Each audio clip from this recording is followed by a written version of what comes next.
অজ্ঞানতিমিরান্ধেস্য জ্ঞানঞ্জনশলাকয়া চক্ষুরুন্মিলিतं येन তস্मै শ্রীগুরুবে নমঃ। মুকং করোতি বাৎসলং পঙ্গম লঙ্ঘয়তে গিরিম যৎকৃপাহং তমহং বন্দে শ্রীগুরুং দীনতারিণীম।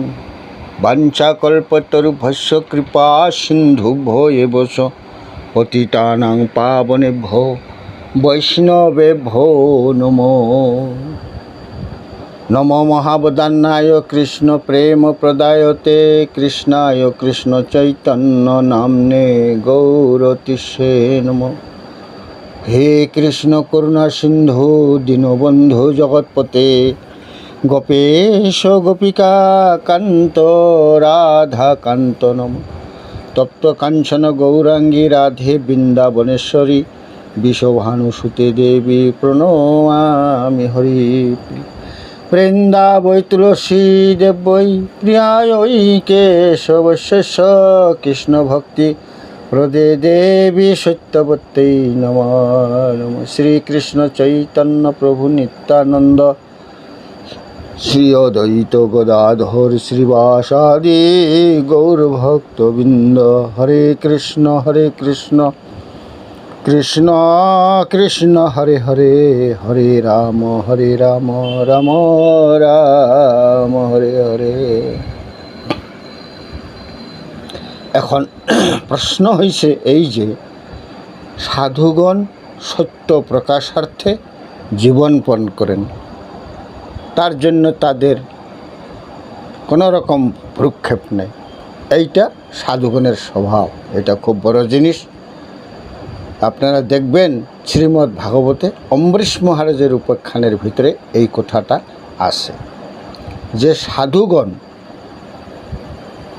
জগৎজীবের কল্যাণের জন্য, আত্মকল্যাণের জন্য নিজের সমস্ত রকমের ঝুঁকি নিয়েও, দুঃখ কষ্ট জ্বালা যন্ত্রণার সব ঝুঁকি নিয়েও তারা জগৎজীবের কল্যাণ চিন্তা করেন এবং যে কোনো রকম ধরনের কষ্ট স্বীকারের তারা পক্ষপাতী এবং সেই রকম ত্যাগ স্বীকার করেন। এই জিনিসটা লেখা আছে। আমরা সবাই স্বার্থপর মনোভাব নিয়ে সবসময় চলি, খালি নিজের ভালোটুক দেখি, অন্যেরটা দেখি না। কিন্তু সাধু সন্ত যারা, তাদের তা নয়। তারা অপরের দুঃখ কষ্ট দেখে এত অভিভূত হন, সেই জন্য তারা সমস্ত এটাই প্রয়োগ করে তাদের যা কিছু ভালো, এই জিনিসটা আছে। সুতরাং প্রশ্ন করলেই যে সেইটা তর্ক হয়ে যাবে তা না। আমি তত্ত্ব জিজ্ঞাসার জন্য যদি প্রশ্ন করি ঠিকভাবে জানিবার জন্য, তাহলে ওইটাকে শুষ্ক তর্ক বলা চলবে না। শুষ্ক তর্ক তাকেই বলে যেখানে জ্ঞান গরিমার পরীক্ষা, সেইখানে শুষ্ক তর্ক। বা যে জাতীয় প্রশ্ন করো গুরুবর্গের কাছে বা উপরওয়ালার কাছে করা যায় না এমন প্রশ্ন। বহু প্রশ্ন আছে কিন্তু উপরওয়ালার কাছে বলা যায় না, ঠারে ঠুরে বলতে হয়। খুব ভাষণ দিচ্ছেন, কেউ হয়তো বক্তৃতা করছেন, কেউ হয়তো শ্রীমদ্ ভাগবত ব্যাখ্যা করছেন, বলতে বলতে গিয়ে হঠাৎ হয়তো কোনো একটা শব্দ উল্টাপাল্টা হয়ে গেছে বা কোনো একটা হিসাব উল্টাপাল্টা হয়ে গেছে। যদি সেখানে তত্ত্বসিদ্ধান্তদর্শী ব্যক্তি কেউ থাকেন, তিনি ভুলটাকে ধরে দিতে পারেন, তাহলে তার ভাষা আছে আলাদা। সেই ভাষা আমাদের জানা নেই কারো, সেই ভাষা ভাগবতে আছে, শিখানো আছে। কীরকম? ওই নিমিরাজ শিখে আসে। কি ভাষাটা প্রয়োগ করব? আপনি যা বলছেন আমি ঠিক বুঝে উঠতে পারছি না, আমার বোধগম্য হচ্ছে না, এরকম দুবার তিনবার বললেই মানে হয়ে যাবে যিনি বলছেন তিনি কিছু ভুল বলেছেন। তিনি বুঝতে পারছেন না, কিন্তু শ্রীপদ টাং হয়ে যাচ্ছে। তিনি মনে করছেন যে আমি ঠিকই বলছি, কিন্তু বলাটা তার ঠিক হয়নি, ভুল হয়ে গেছে। তিনি নিজে সাবধান হয়ে যাব। এই হলো টিকেট, আদব কায়দা, শিষ্টাচার। গুরু বৈষ্ণবের যদি এইরকম শ্রীপদ টাং হয়ে যায়, তবুও সোজাসুজি ডাইরেক্ট বলা চলবে না। এমনই শিষ্টাচার, এগুলোও শিখতে হয়। সমাজে চলতে গেলে আমাদের কত রকম ধরনের শিক্ষা আছে। মুনি ঋষিগণ কথা বলছেন, ভুল হয়ে গেল, সংস্কৃত বলতে গিয়ে ভুল হয়ে গেছে। যেমন সেই দিন আলোচনা হয়েছিল, মূর্খ বদতি বিষ্ণায় ধীর বদতি বৈষ্ণবে। মূর্খদের সংস্কৃত জানে না, তারা বলে ফেললেন বিষ্ণু ভেয় নমো। আর পণ্ডিত ব্যক্তি যারা, তারা সংস্কৃত ব্যাকরণ ঠিক করিয়ে বললেন বৈষ্ণব ভেয় নমো। আছে এটা। আবার মুনি ঋষিগণ যদি ভুল করে বলবার সময়, ওইটা ভুল বলিয়ে বলা চলবে না। কেন না? ওইটা আর্ষ প্রয়োগ, মুনিগণের প্রয়োগ বলি মেনে নেওয়া হয়েছে। এটা ভুল বলিয়ে বলা চলবে না, আর্ষ প্রয়োগ। যেমন যমরাজের সময় হয়েছিল, যমরাজের সময় হয়েছিল কীরকম? অহং বেদমি না বলিয়ে তিনি অহং ব্যক্তি বলেছেন। অহং ব্যক্তি শুক ব্যক্তি ব্যাস ব্যক্তি ন ব্যক্তি বা ভক্ত্যা ভাগবতম গ্রাহ্যম ন বিদ্যা ন সটিকা টিকয়া। এই যে কথাটা, এটা যমরাজের কথা, তিনিই বলছেন।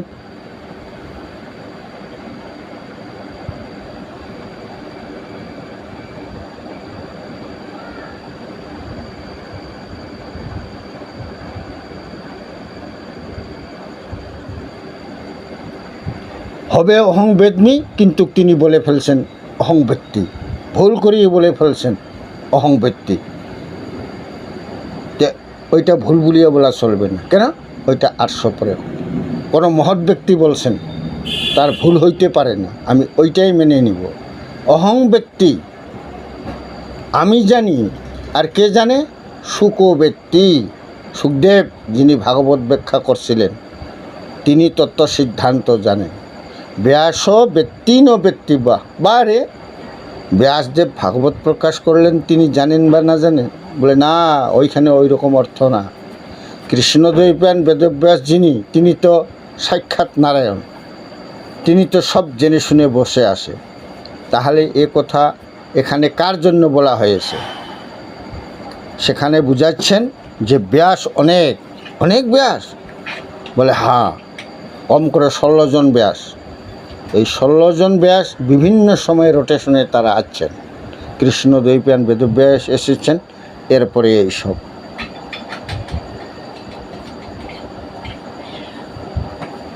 মহাভারতের মধ্যে এরকম লেখা আছে যে দ্রোণাচার্যর ছেলের নাম কি? অশ্বত্থামা, তিনিও কখনো ব্যাস হয়ে আসবেন, এইরকম লেখা আছে। তাহলে এই 16 জন ব্যাসের মধ্যে কৃষ্ণদ্বৈপায়ন বেদব্যাসকে রুজত ধরা হয়নি।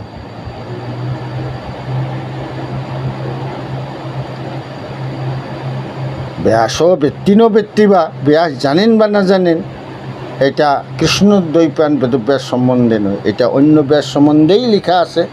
ব্যাস ব্যক্তি ন ব্যক্তি বা। আচ্ছা, কী জিনিস জানার কথা? ভক্তিয়া ভাগবতম গ্রাহ্যম। ভাগবত যদি বুঝতে হয়, তাহলে ভক্তির দ্বারাই বুঝতে হবে। প্রেমময় ভাগবতকে বুঝতে গেলে ভক্তির দ্বারা বুঝতে হবে। এক গ্রন্থ ভাগবত আর এক ভক্ত ভাগবত, এই দুইকেই বুঝতে গেলে ভক্তির দ্বারা বুঝতে হবে। ন বিদ্যা ন সটিকয়া। আমার অনেক বুদ্ধিবৃত্তি আছে, আমার অনেক লেখাপড়ার গরিমা আছে, হবে না, আমি বুঝতে পারব না। আমার অনেক জানা আছে, আমার অনেক লেখাপড়া আছে, হবে না। সেই কথাই বলছেন। আবার এই রকম ধরনেরই শ্লোক আবার শিব ঠাকুর এক জায়গায় বললেন, যেখানে অন্নপূর্ণার মন্দির বারাণসী, সেখানেও একটা বিচার সভা উপস্থিত হয়েছিলেন। কি বিচার সভা? যে শ্রীধর স্বামী বৈষ্ণব নে মায়াবাদী, এই নিয়ে প্রশ্ন উঠেছিল। শ্রীধর স্বামী বৈষ্ণব, খাঁটি খাঁটি কণ্ঠপণ্ডিত বৈষ্ণব না মায়াবাদী, এই নিয়ে প্রশ্ন উঠেছিল। সেখানেও বিচার সভা বসল। বিচার সভায় শিব ঠাকুর সাক্ষী দিয়েছেন সেই সভায় সাক্ষাৎ উপস্থিত হয়ে, এবং তিনি বললেন অহং ব্যক্তি, তিনিও অহং ব্যক্তি বলছেন, তিনিও অহং বেত্মি বলেননি, পূর্ব কথাই বলছেন। অহং ব্যক্তি সুখ ব্যক্তি ব্যাস ব্যক্তি ন ব্যক্তি বা শ্রীধর সকলং ব্যক্তি শ্রী নৃসিংহ প্রসাদত। ওই কথারে পুনরাবৃত্তি করছেন, শেষের লাইনটা পাল্টে দিয়েছেন। জগৎগুরু শ্রীধর সকলং ব্যক্তি শ্রী নৃসিংহ প্রসাদত। জগৎগুরু শ্রীধর স্বামী গুরু করি মানি, স্বামীরে যে না মানে তা বেশ্যা মধ্যে গণি। জগৎগুরু শ্রীধর স্বামী গুরু করি মানি বলছেন, মহাপ্রভু যা বলছেন চৈতন্য চরিতামৃতে সেইটা সাক্ষী দিয়েছেন শিব ঠাকুর।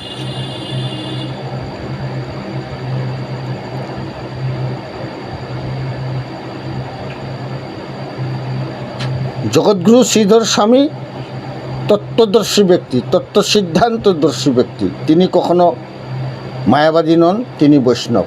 শ্রী নৃসিংহ প্রসাদত, ভগবান শ্রী নৃসিংহদেবের কৃপার তিনি তত্ত্বজ্ঞ, তত্ত্ববিদ, পূর্ণ তত্ত্বজ্ঞ, এই সাক্ষী দিয়েছেন শিব ঠাকুর।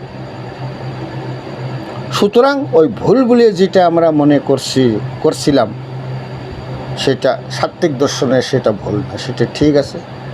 আবার বহু সংস্কৃত ভালো রকম উচ্চারণ করলাম, আমি অনেক মন্ত্র পড়লাম, কিন্তু মন্ত্রের ফল হলো না। এও আছে আং বাং ঢং খুব ভালো রকম করলাম, কিন্তু কাজের কাজ কিছু হলো না, ফল উল্টা হয়ে গেল। যেমন সেদিনে আলোচনা হয়েছিল ইন্দ্রত্র বিভর্জস্য, উচ্চারণ করতে গিয়ে উল্টা হয়ে যাচ্ছে, ইন্দ্র শব্দের প্রতি জোর পড়ে যাওয়াতে ফল উল্টা হয়ে গেল। ইন্দ্রের শত্রু এই যজ্ঞনেকে থেকে উঠুক মনে হয়ে গেল, বৃত্রাসুরের জন্ম হয়ে গেল। তাহলে মুশকিল হচ্ছে তো, যদি আমার শ্রদ্ধা ভক্তি না থাকে আর যদি আমি আংবাং ঢং খুব করি, হবে না তাহলে। আর যদি শ্রদ্ধা ভক্তি আমার ঠিকই আসে হরিগুরু বৈষ্ণবের প্রতি, তাহলে আমি যাই বলি না কেন ভগবান সব মেনে নেবেন। কেন? তার স্নেহপ্রীতি সেখানে প্রবল, তিনি ওই সব দেখবেন না। ছোট বাচ্চা ছেলের আধা আধা বলি পিতামাতা তো খুব ভালোবাসে, অন্য লোক হয়তো বুঝতে পারে না, কিন্তু পিতামাতা বুঝতে পারে ছেলেটা কি বলছে। আধা আধো বলবে তো কী চাইছে সেটা বুঝতে পারেন, তার ব্যবস্থা নিয়ে থাকে।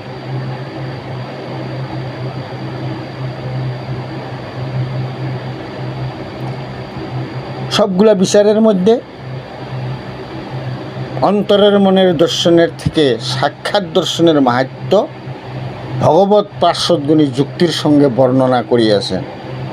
তাহা শ্রীমদ্ ভাগবতামৃতের উত্তরাখণ্ডে 379 শ্লোক থেকে 182 শ্লোক থেকে বিশেষভাবে জানা যায়। সেইগুলা প্রথমে কীর্তনাখ্য ভক্তি প্রকাশক হে দেব ইত্যাদি সম্বন্ধন আত্মপদসমূহের তাৎপর্য দেখাছেন। দেব শব্দের অর্থ কি? দেব হে দিব্যরূপ, হে সুন্দর, ইহা দর্শনের ইচ্ছা উদিত করার হেতু ভগবানকে বলছেন সুন্দর। জগতে যদি সুন্দর কেউ থাকেন তাহলে ভগবানই হইলেন চির সুন্দর, নিত্য সুন্দর। সুন্দর শব্দের প্রকৃত তাৎপর্য ভক্ত বাৎসল্য হেতু যিনি দামবন্ধন স্বীকার করলেন। ভগবান কীরকম সুন্দর? ভক্তের বশ্যতা স্বীকার করলেন, প্রেম বশ্যতা স্বীকার করলেন। এই বশ্যতা স্বীকার করা মুশকিল আছে, কিন্তু ভগবান সেটা করেছেন। কেন? তিনি দেখাচ্ছেন যে আমি আমার ভক্তের কাছে কোনো বাহাদুরি আমি রাখি না, যে আমি সবসময় প্রণত। শাস্ত্রের মধ্যে লেখা আছে, ভাগবতের মধ্যে আছে শব্দটা, ভগবান ভক্ত ভক্তিমান।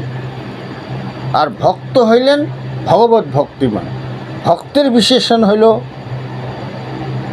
ভগবত ভক্তিমান, আর ভগবান হইল ভক্ত ভক্তিমান।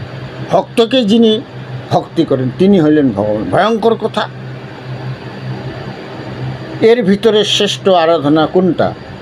প্রশ্ন করা হয়েছে, শিবানী প্রশ্ন করছেন শিব ঠাকুরকে, কার আরাধনা করব, কার আরাধনা শ্রেষ্ঠ? শিবানী প্রশ্ন করলেন শিব ঠাকুরকে, তো উত্তরটা তার কী আছে? তেনৈব হেতু ভূতেনাং বয়ং জাতা মহেশ্বরী কারণং সর্বভূতানাম স এক পরমেশ্বর। এই তো উত্তর এসেছে। জানো দেবী তুমি আমি সেই সর্বহেতুভূত মূল কারণ যে ভগবান কৃষ্ণ, তার থেকে আমরা এসেছি, তুমি জানো।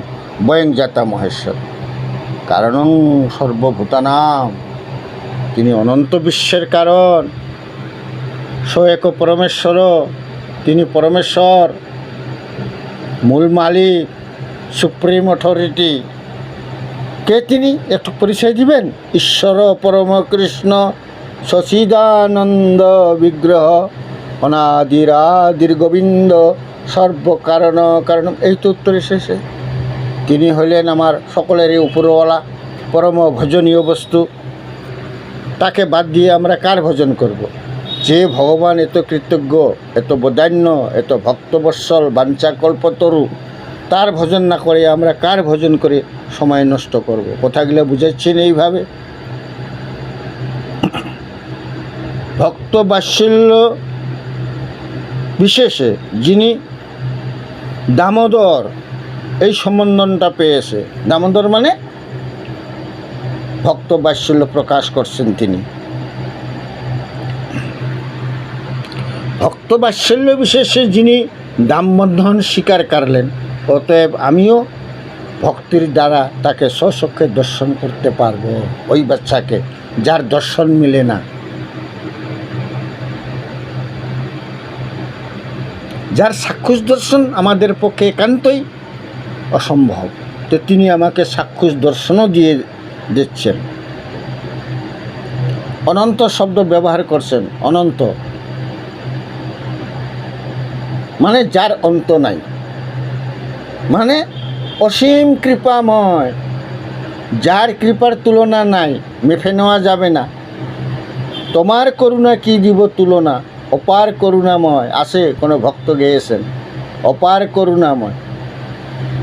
প্রভু শব্দ ব্যবহার করেছেন। প্রভু হে অচিন্ত, হে অনন্ত, হে অদ্ভুত মহাশক্তি সম্পন্ন, অতএব তোমার নাই ইন্দ্রের অগ্রাহ্য বস্তু চাক্ষুষ দর্শন সংঘটিত হইতে পারে।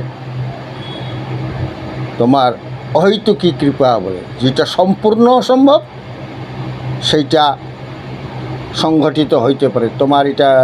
তোমার এই কৃপার পরিচয়, দয়ার পরিচয়, বাৎসল্যের পরিচয়।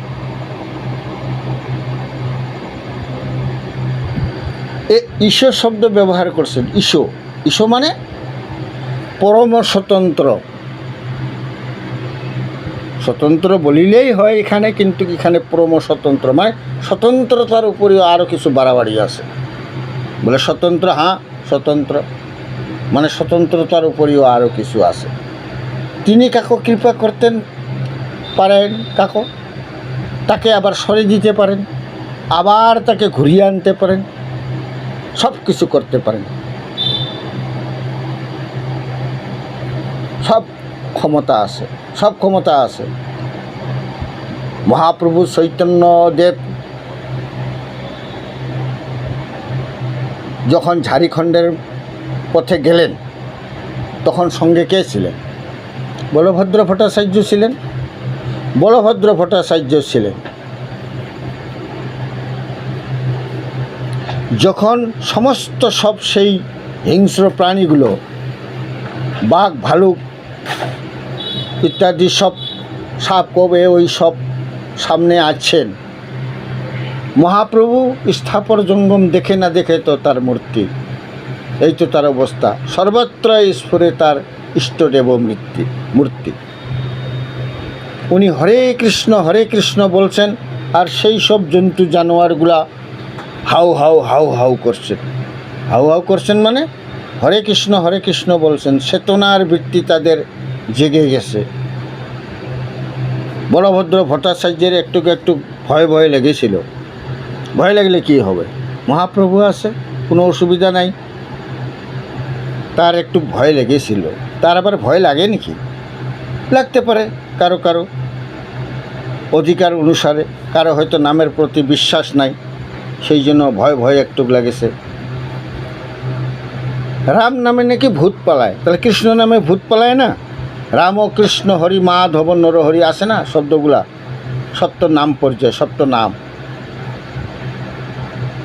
তাকে বাদ দিলে তো হচ্ছে না কিছু। তাহলে নামের তো মহিমা আছে, তাহলে আবার ভয় কেন?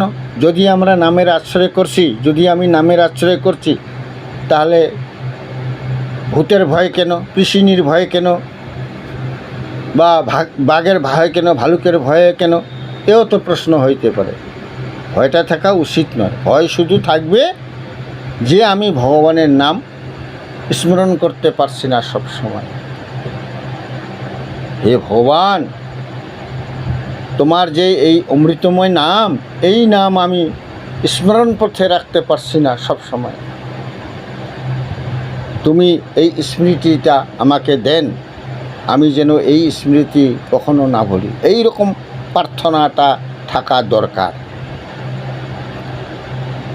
দুইটা ছেলে রাস্তায় ঝগড়া করছিল, একজনে বলছে আরেকজনকে, দেখ তোর বাপের নাম বলি দিব। আবার আরেকজন ছেলেই বলছে তোর মায়ের নাম বলি দিব। তো পাশ দিয়ে এক ভদ্রলোক যাচ্ছিলেন, তিনি বললেন, দেখ তোর বাপের নামও ভুলাতে হবে না, তোর মার নামও ভুলাতে হবে না, জানিস ভগবানের নামটা মনে রাখিস, তাহলে সবটাই ঠিক আছে। কেন? তত্ত্বদর্শন ওটা। আমরা জগতের সব ভুলিয়ে যাইতে পারি, সব ভুলিয়ে যাই, কোনো ক্ষতি নেই, কিন্তু ভগবানের নাম যেন না ভুলি, কৃষ্ণ নাম যেন না ভুলি।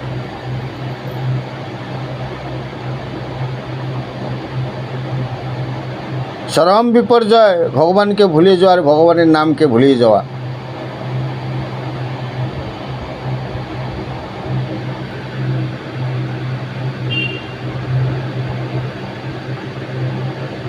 আমরা যেন ভগবানের নাম যেন কখনো না ভুলি, কৃষ্ণ নাম যেন কখনো না ভুলি।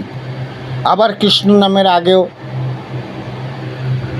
আরেকজনকে লাগিয়ে দেই, তিনি হলেন শ্রীনাম, শ্রীজি, লক্ষ্মীজি, মহালক্ষ্মীময়ী রাধারানী, তিনিও সঙ্গে থাকবেন। তাকেও যদি বাদ দেওয়া হয় তাহলে নামের ফল পেলাম না। শক্তি সারা শক্তিমানকে সেরেছি তাহলে মানে হয়ে যাবে, তা না। শক্তিকে নিয়েই তিনি সর্বশক্তিমান। তাতেও অযোগ্যজনের প্রতি ওইরূপ অনুগ্রহ প্রকাশে কাহারও অপেক্ষা নাই। আমি পরম অযোগ্য, কেন আমি অহংকার করিয়া মরি? আমার অনেক যোগ্যতা আছে, আমার অনেক ক্ষমতা আছে, আমার অনেক বাহাদুরি আছে, কেন এটা আমি বলতে যাচ্ছি? যখন আমি নিজে অন্তরে অন্তরে বুঝব যে আমি সর্বতোভাবে অযোগ্য, তখনই ভগবান আমাকে অনুগ্রহ করবেন, ভগবান আমাকে নিজত্ব গ্রহণ করবেন। এর আগে পর্যন্ত নয় তো। যতক্ষণ পর্যন্ত আমার অহমিকা আছে, ততক্ষণ পর্যন্ত ভগবান আমার থেকে অনেক দূরে আছে।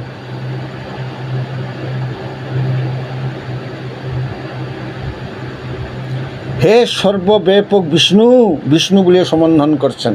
বিষ্ণু মানে সর্বব্যাপক। হে সর্বব্যাপক বিষ্ণু, হে বৃন্দাবনের নিকুঞ্জস্থ নিবৃত গহর আদিত প্রবেশশীল, একটা বিশেষত্ব প্রকাশ করছে, যেখানে সাধারণ মানুষ প্রবেশ করতে পারে না, বড়ই কঠিন, সেখানে বড়ই প্রবেশ করা বড়ই কঠিন, সেখানেও ভগবান পদজপ করছেন। এই কথা মনে পড়ল যখন কালযবন মথুরাপুরী আক্রমণ করেছিলেন বহু সৈন্য নিয়ে, সেই সময় ভগবান তার পাশ থেকে বেরিয়ে আছে। কালযবন মনে করল, ও কৃষ্ণ আমার ভয়ে পালিয়ে যাচ্ছেন, কিন্তু ভগবান কিন্তু ওর সঙ্গে যুদ্ধ করবেন না, আরেকটা বড় কাজ আছে ওর থেকে, সেই জন্য তিনি সরে গেছেন।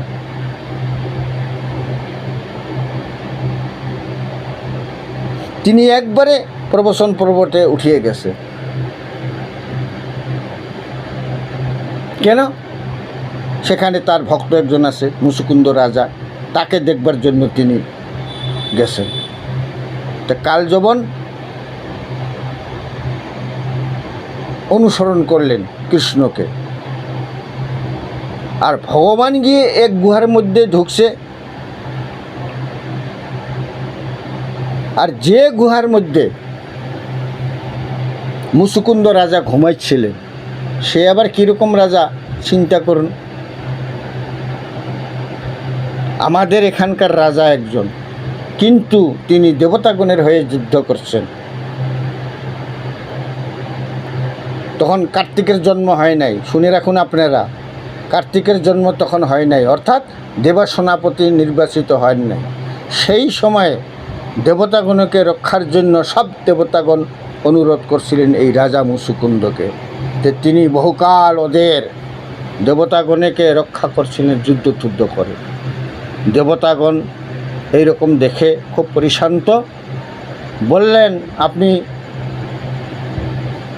কিছুদিন বিশ্রাম করুন, কিছুদিন নিদ্রা সুখ অনুভব করুন। বলে কোথায় করব?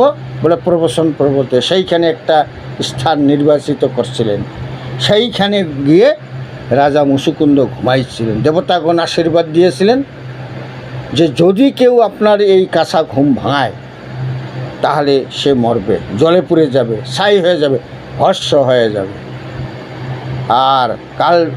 আর মুচুকুন্দ রাজা গিয়ে সেইখানে ঘুমাইছিলেন।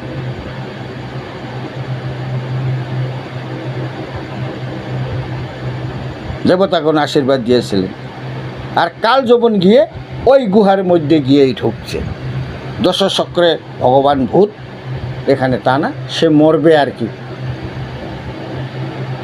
তিনি মনে করছেন বলে কৃষ্ণ এসে এখানে শুয়েছেন, লাথি মারছেন, সঙ্গে সঙ্গে তার কাঁচা ঘুম ভাঙছে, তার দিকে তাকাইছেন, আর তাকাবার সঙ্গে সঙ্গেই তিনি ভস্ম হয়ে গেলেন। তারপরে কৃষ্ণ এসে ঢুকছে ওই গুহার মধ্যে। আবার কৃষ্ণ এসে ঢোকার সঙ্গে সঙ্গেই আলোয় আলোময় হয়ে গেছে সব।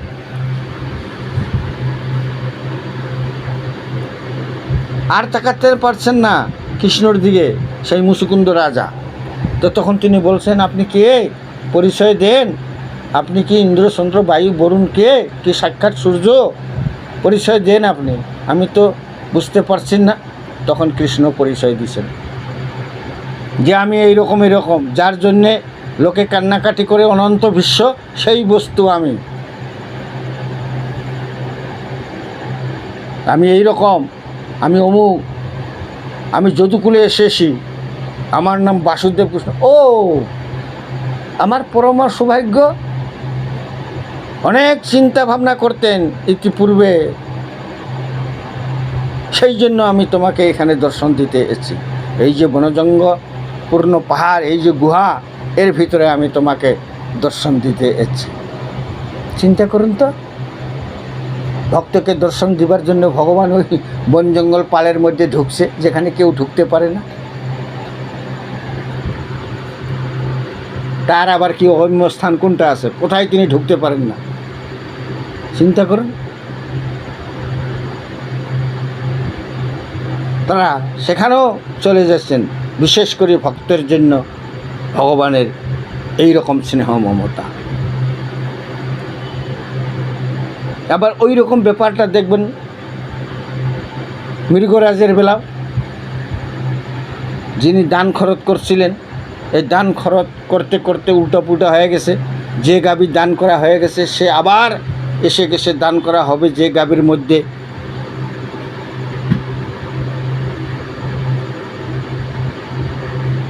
শেষকালে ব্রাহ্মণ সকল খুব ঝগড়া আরম্ভ করলেন।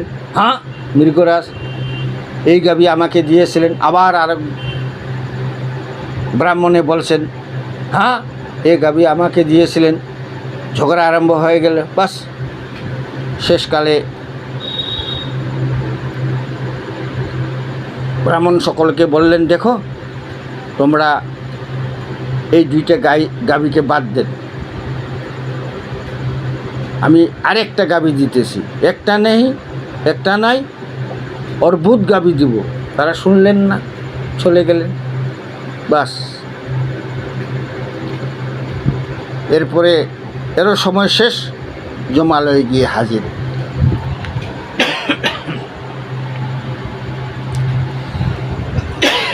বিচারে হচ্ছে যমরাজ বসে আসে সেখানে। দেখো তো চিত্রগুপ্ত, এর কি আছে? এর তো সবই ভালো, বাপ রে বাপ, এ তো ভীষণ লোক, ভীষণ দাতা, এর মতন দাতা তো খুঁজে পাওয়াই যাচ্ছে না। কোথায় শিবিরাজ, কোথায় দাতা কর্ণ, আর কোথায় কি তাতে আছে? কিছু খারাপ আছে নাকি দেখ, বলে একটু কপাল টুকিতে আছে। কি কপাল টুকিতে আছে? বলে ইনি এই দান করতে গিয়ে কিছু গণ্ডগোল হয়ে আছে, সেই জন্য তিনি এখানে এসছেন। ওকে জিজ্ঞাসা করলেন আপনি, ওখানে সকলেকে জিজ্ঞাসা করা হয়। যমরাজ জিজ্ঞাসা করলেন, আপনি পাপের ফল আগে ভোগ করবেন না পুণ্যের ফল, ভালোটার ফল ভোগ করবেন? তো রাজা সঙ্গে সঙ্গে বললেন যে আমি খারাপটাই আগে ভোগ করব। খারাপটা কি? যে আপনি এই দান করতে গিয়ে উল্টাপাল্টা হয়ে গেছে, সেই জন্য আপনি এখানে এসেছেন। ব্রহ্মস্য দেবস্য অপহরণ করার দোষ ত্রুটির অপরাধের পাপের ফলে তুমি এখানে এসেছো। তো রাজা সঙ্গে সঙ্গে বলবেন ঠিক আছে, আমি খারাপটাই আগে, ওইটাই আমি ভোগ করব। সঙ্গে সঙ্গে দেখলেন যে তার শরীর পাল্টিয়ে গেছে। রাজ শরীর পাল্টে গেল, কাকলস হয়ে গেল, ত্রিকলাস। কিন্তু ভগবানের এইরকম দয়া, তিনি তো ভক্ত, শাসন তিনি মেনেই নিয়েছেন। গিয়ে পড়লেন কোথায়? দ্বারকায়। ভগবান যেখানে থাকেন সেইখানে বহুত ইন্দ্রিয়া থিন্দ্রিয়া আছে। সে একটা শুকুনা ইন্দ্রিয়ার মধ্যে গিয়ে পড়লেন ত্রিকালস হয়ে। যদু বালকগণ, যদু কুমারগণ খেলাধুলা করছিলেন, গিয়ে দেখে যে একটা কি বিরাট জানোয়ার। ওরা জল খুঁজছে, খেলাধুলা করতে পিপাসা লাগছে, গিয়ে দেখে যে কি একটা বিরাট জানোয়ার। তো ওরা তুলতে পারছেন না, কৃষ্ণকে দেখছেন, উপরওয়ালা মালিককে ডাকছেন, আসো এসো এসো, দেখো দেখো কি একটা বিরাট জানোয়ার। তো কৃষ্ণ এসে দেখে, তিনি তো সর্বজ্ঞ, অন্তর্যামী, তিনি সব জানেন। এরা তুলতে পারছে না, বলছেন কি যে একটা গিরিশন নিব, পাহাড়ের মতো পড়ে আছে। কৃষ্ণ এসে অনায়াসে তুলে ফেললেন, নেজ ধরে। তারপরে দেখেন সেই যে ত্রিকালস, সেই ত্রিকলসটা মারা গেল, তার থেকে একটা রাজ শরীর রাজা বেরিয়ে আসে। কৃষ্ণ নিজেই জিজ্ঞাসা করছেন, এখনই তো দেখলাম ত্রিকলাস, আবার এখন দেখছি রাজবেশ, কি ব্যাপার?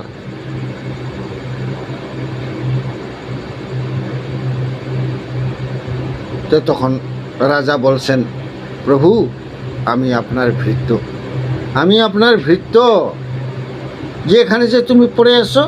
তা বললেন, আমার যেরকম কর্ম সেরকম হয়েছে। পরিচয় দিলেন, সমস্ত পরিচয় দিলেন। তো ভগবান কৃষ্ণ সেখানেও তাকে নিজত্ব গ্রহণ করলেন, বললেন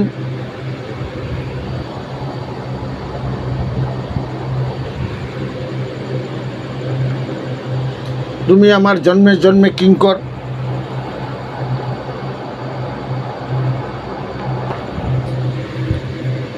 জন্মে জন্মে কিঙ্কর।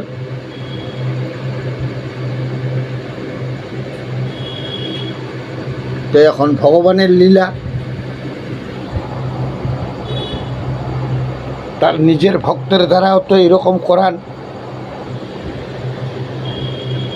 তিনি ইচ্ছা করলেন তো তার দর্শন মাত্রই সব কিছু হয়ে যায়, সব কর্মফল সব শেষ। তথাপি নিজের ভক্তের দ্বারা এইরকম করাচ্ছেন। ওখানে রাজা মুসুকুন্দর বেলা ওই রকম করলেন। তুমি মৃগয়া করেছিলেন, মৃগয়া করেছিলি ক্ষত্রিয় রাজা, এই মৃগয়া করতে গিয়ে যে তোমার পাপ হয়েছে, সেই পাপের জন্য তোমাকে কিছু সাজা নিতে হবে, সেই পাপের জন্য তোমাকে প্রায়শ্চিত্ত করতে হবে। তারপরে তুমি আবার ভক্তর গৃহে জন্মগ্রহণ করো।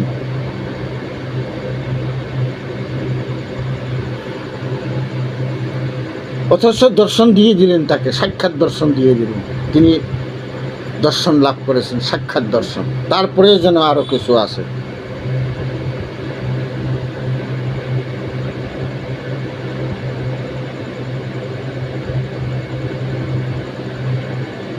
তারপরে যেন আরও কিছু আছে সব বিচারের মধ্যে।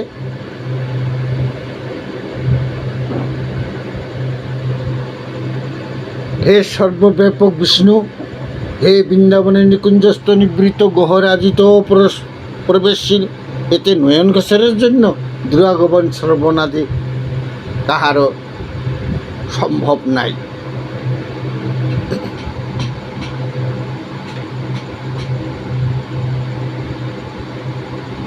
ভগবানের এই যে লীলা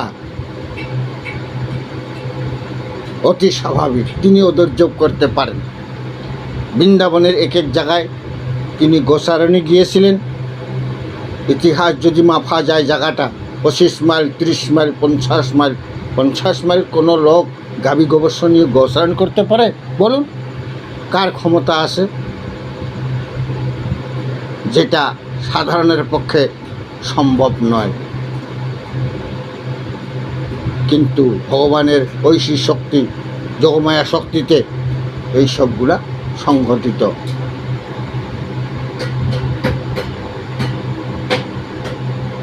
সংগঠিত হয়েছে। উক্ত সম্বন্ধন পদসমূহের অন্য প্রকারের অর্থ এখানে দেখাচ্ছেন। হে অনন্ত, অপরিচ্ছিন্ন, সীমারহিত, সর্বব্যাপী, তথাপি তুমি দামোদর। তোমার বাৎসল্য বিশেষ বসে আপনার অকরণীয় কিছুই নাই। আপনার পক্ষে সবটাই সম্ভব, তুমি পদযোগ করতে পারো, আর তোমার নামে জয়ধ্বনি হয়েছে। বাঞ্ছা কল্পতরুভ্যশ্চ কৃপা সিন্ধুভ্যো এব চ পতিতানাং পাবনেভ্যো বৈষ্ণবেভ্যো নমো নমঃ। হরে কৃষ্ণ।